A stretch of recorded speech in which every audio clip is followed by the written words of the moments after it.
Hello, everybody, and welcome to Below the 38 Football and Adventures in South Korea. I'm Andrew, and Mike joins me today because it's a K-League 2 preview show. Hello, Mike.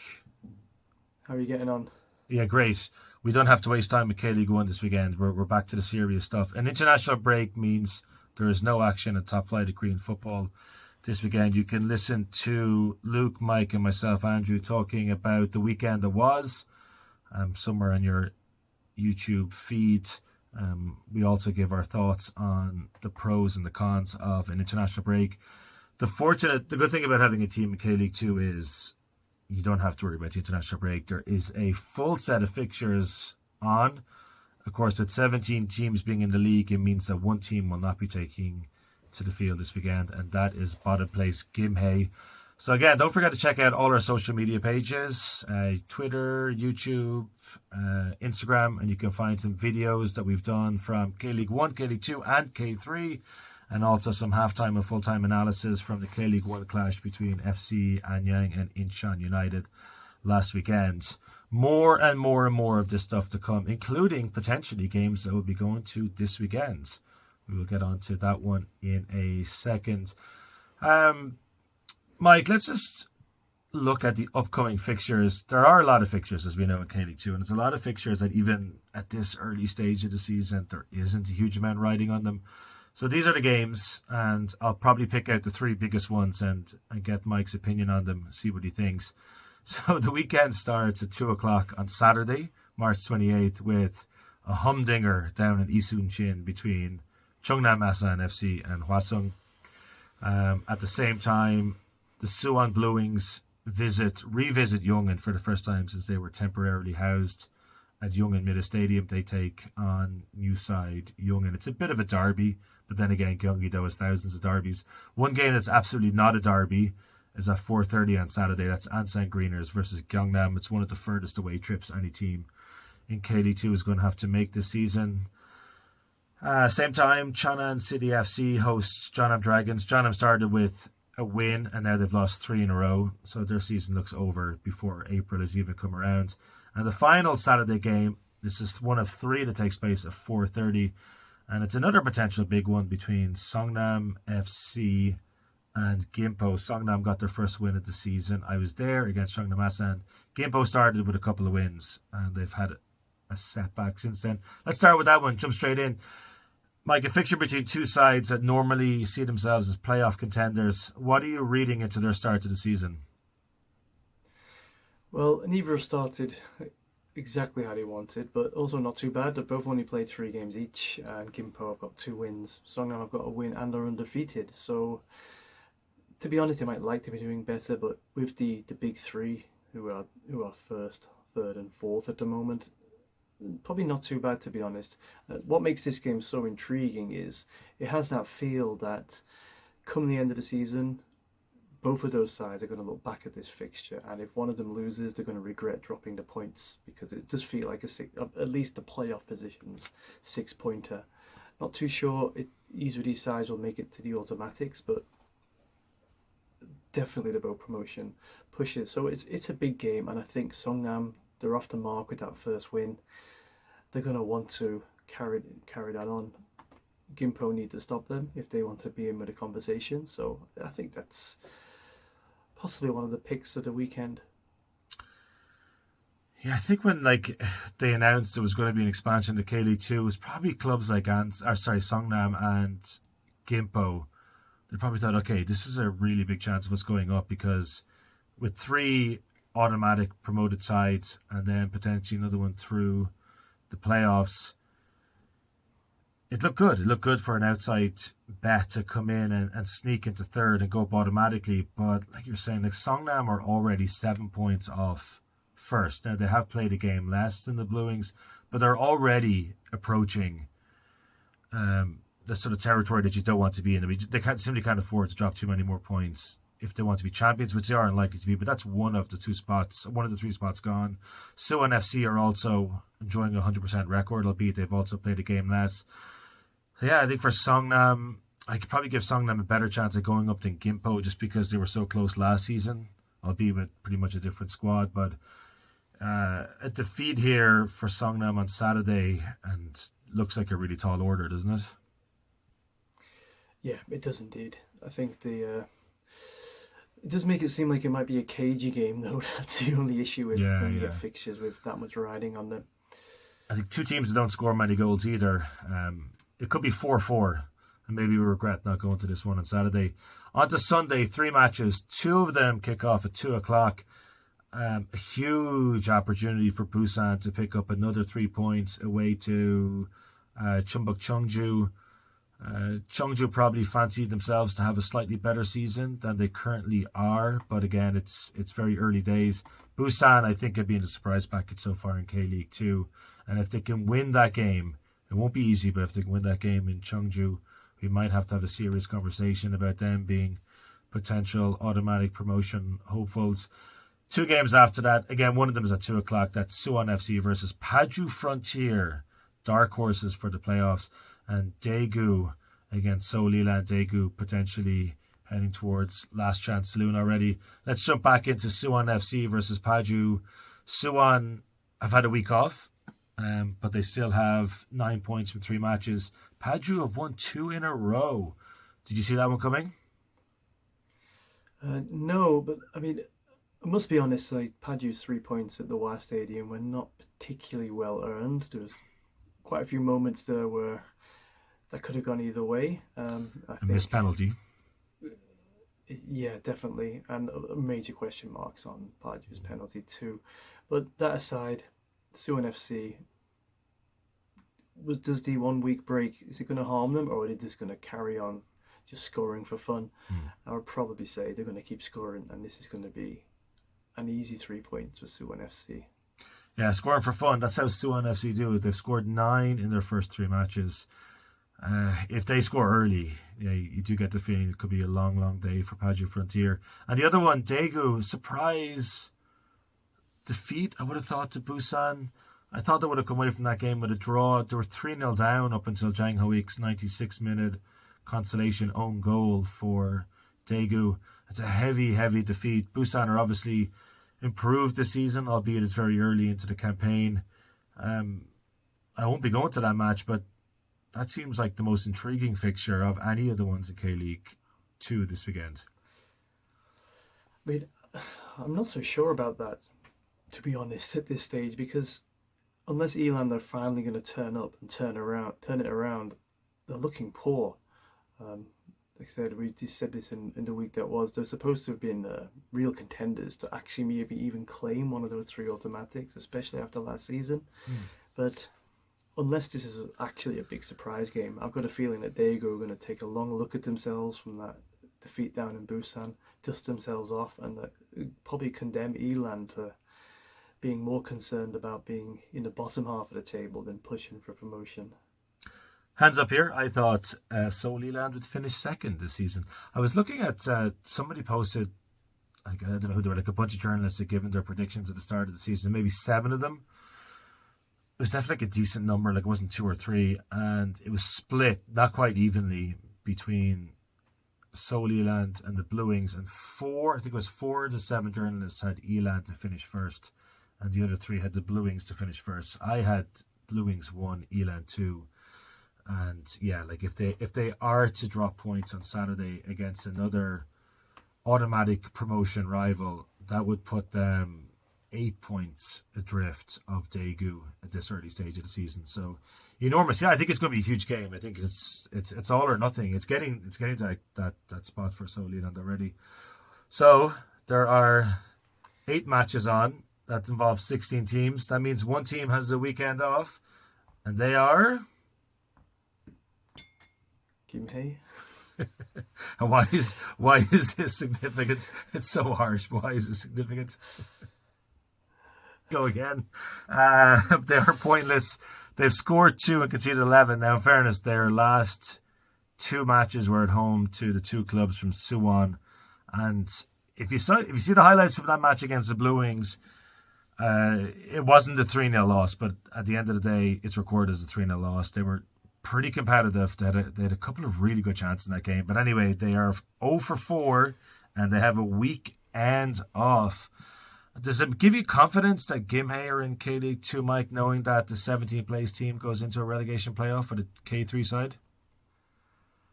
Well, I mean, it seems a bit sad for if Gimhae are the team are going to finish 17th because they Yeah. sort of they legitimately came up. I mean, they actually won the Mm. K3 last season. So of the three sides who've been placed in it, I mean, Paju were awful in the K3 last season, and Yongin Yeah. didn't exist. So um, yeah, it's unfortunate. It's a bit unfortunate, and also says a lot about how ready are teams to come up. So a team comes up in the K3, and it's just going to be fodder.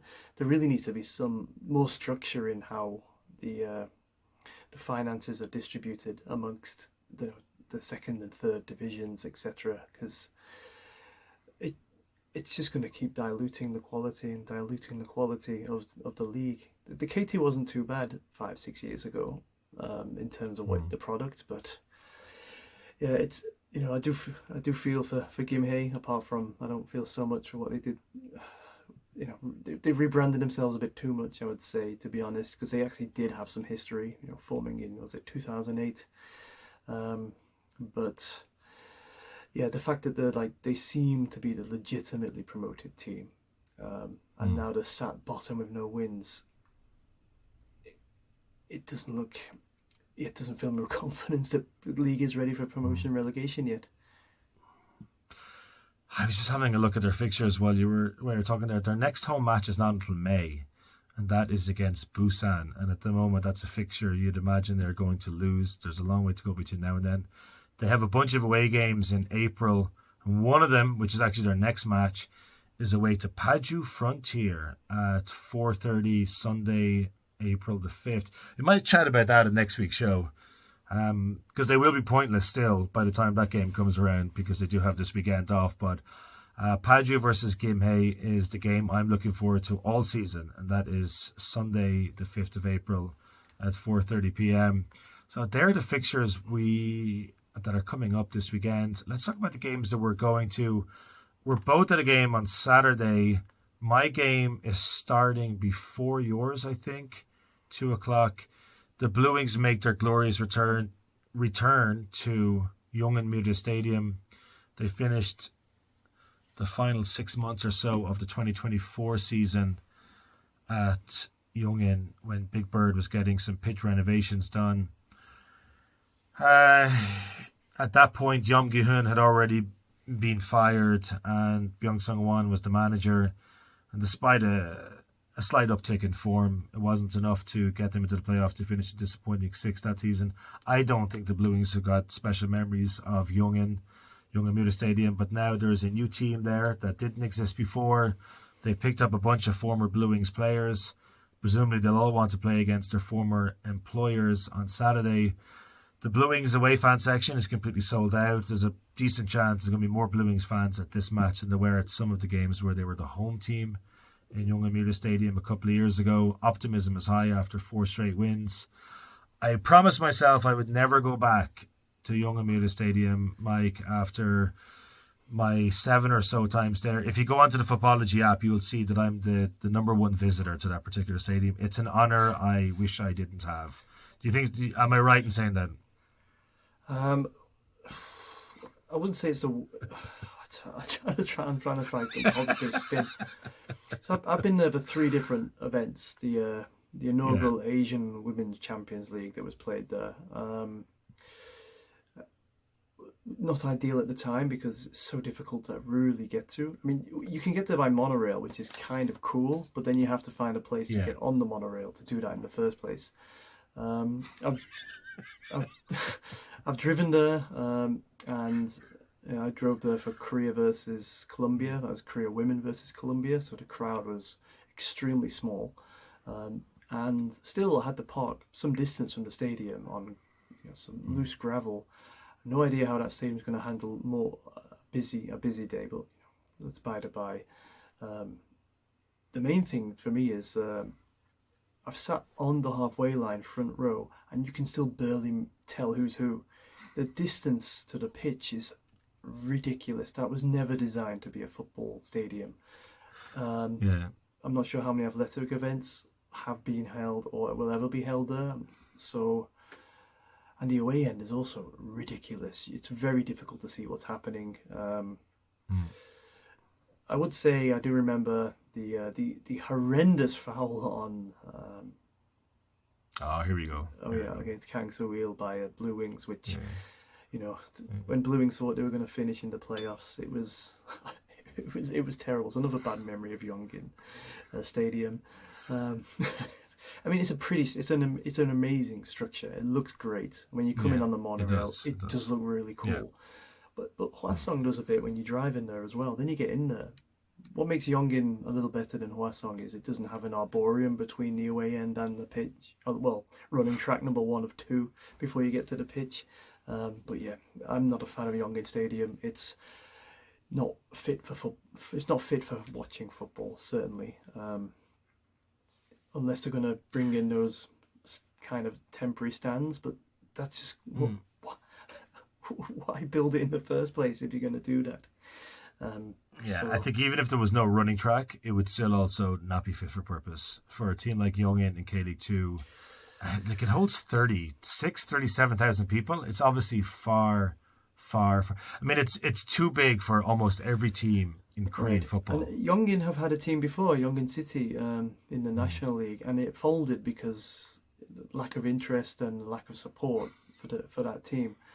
Um, it feels like Yongin exists because that stadium needs to be justified because they've Yeah. tried it with big events, Mm. and they've not drawn crowds that a big event at Suwon World Cup Stadium, or if you put it in Incheon, if you put it in Seoul, you're going to sell tickets. It hasn't happened in Yongin, so I do feel like the team is more an attempt to eliminate some sort of an error in the stadium's construction. Um, Mm. But fair play to Yongin. They did get good crowds in their opening games, and they're here to stay. So good luck to them. But I'm not sure I want to go back either. Yeah, they're definitely here to stay. It sounds like they have a huge amount of investment behind them. They are 4 games in, 2 draws, 2 losses, 4 goals scored, 8 goals conceded. It's not particularly good reading when they're going to host a team top of the table on Saturday. The monorail thing is cool, and like you were saying there about different venues or different events have taken place there. It's like the Swiss Army knife of Korean stadiums. There was a time there when all the pitches were garbage in Korean football, and that was the go-to stadium. So to bail everybody else out, so it held a World Cup qualifier between South Korea and Iraq that was supposed to take place at the Seoul World Cup Stadium. I was at that one. It hosted Asian Champions League matches for Jeonbuk Hyundai Motors and Gwangju because the pitches in Gwangju and Jeonju were deemed unplayable by the AFC. I went to both of those games too. I saw Korean national women's team playing against Zambia there. I saw the EAFF-1 Korea versus Japan, Hong Kong versus China, and then I saw some Bluewings games there too. So it's a stadium that it has a resume that is the envy of every other stadium in Korean football because it will host everything because they seems to be the only stadium in Korea that has a functioning pitch. So as he said, looks like they're here to stay. The monorail goes around the stand where the away fans are. Like it's class. Like the view into the stadium is fantastic. The issue there, of course, is that there isn't a stop at the stadium. So I think the nearest station's like 1.2 kilometers away on one side, and then like 1.7 kilometers away or something on the other side. So no matter what you do, it's going to be a walk. But you'll be back to Wa. I was at Wa Stadium last weekend. You were there, and you're going back for more hurt. It's just another Saturday, isn't it? Really. Ninth against 11th. We're both on 4 points. Yeah, that's Gyeongnam, by the way. Ansan are 7-7 for and against. If that has any superstitious significance, that would be fantastic. Gyeongnam haven't been scoring. Ansan's biggest issue is they've got a kind of international looking defence right now, and so, some of them have actually played fairly okay comparative level before. It hasn't really clicked yet, and I'm just wondering if it's a language issue. I know players I've interviewed before have said that's not really an issue once you're playing the game, but I'm not so sure. But I think Ansan really need to see if their defense can click, because the goalkeeper Lee Seung-bin, we've been conceding goals and he's been getting very high scores in football aggregate rankings because he's just been pulling off save after save. If that defense can click, Ansan have now been scoring goals from, they've got many goal scorers. Unlike last season, we've even scored basically from our own half. So we look a lot more dangerous than we've ever looked for half a decade. If that defense can click, and with Gyeongnam not really scoring, it's quite a big weekend for Ansan in that sense. If Ansan concede, then yeah, forget it. But if this is the weekend, they need to click that, and then they need to put some hurt onto Gyeongnam. It is 9th against 11th, so whatever. I don't know what's up with Gyeongnam. What's up with Gyeongnam? There's a time when Gyeongnam were a stable team in K-League 1, and they nearly went up under Sol Gi-hyun, the former Wolves striker, and they ridiculously announced his departure in the lead up to the playoffs that season. And obviously they got knocked out in the playoffs then. Especially given he'd been there it's like the longest serving manager or something at that stage. He'd been there a long time when they just decided to axe him at the key point of his project. Yeah. And it's gone backwards at a rate of knots, as they like to say, since then. So perhaps a little bit of karma there for them. But yeah, I don't know what to make. I don't know what to make of that game, just because I've seen Ansan once and that loss against Paju. As you said, they were probably unfortunate to come away with nothing from the match. But Gyeongnam just seems to be stumbling towards complete mediocrity and irrelevance. Unfortunately, I have to say, over the last number of years. They did record a good win over Gimpo at the weekend, but I expect that to be a score draw. I don't really like to call it, but the WA Stadium has been quite a generous points bank for teams in recent years, so it might be a good time for Gyeongnam to come and collect. Do you think Yongin can turn over the Bluewings? No.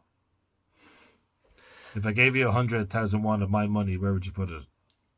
And you get to keep the winnings. But between Yongin and Suwon Bluewings. Bluewings, obviously. This isn't. I don't condone this on B38. Very good. Politically played. That's it from us. We'll be back next week. I don't know if it probably won't be a K-League 1 podcast next week either, but we will be back to preview the Titanic clash between Paju Frontier and Yongin FC next week's show. And Mike, myself, and Luke should also return we're hoping to do like a longer form podcast at some point over the international break where we just talk about some of the main issues taking place in Korean football at the moment. Stay tuned for that, and we will see you next week for the weekend that was K-League 2 edition. Thanks for watching. Goodbye. Take care.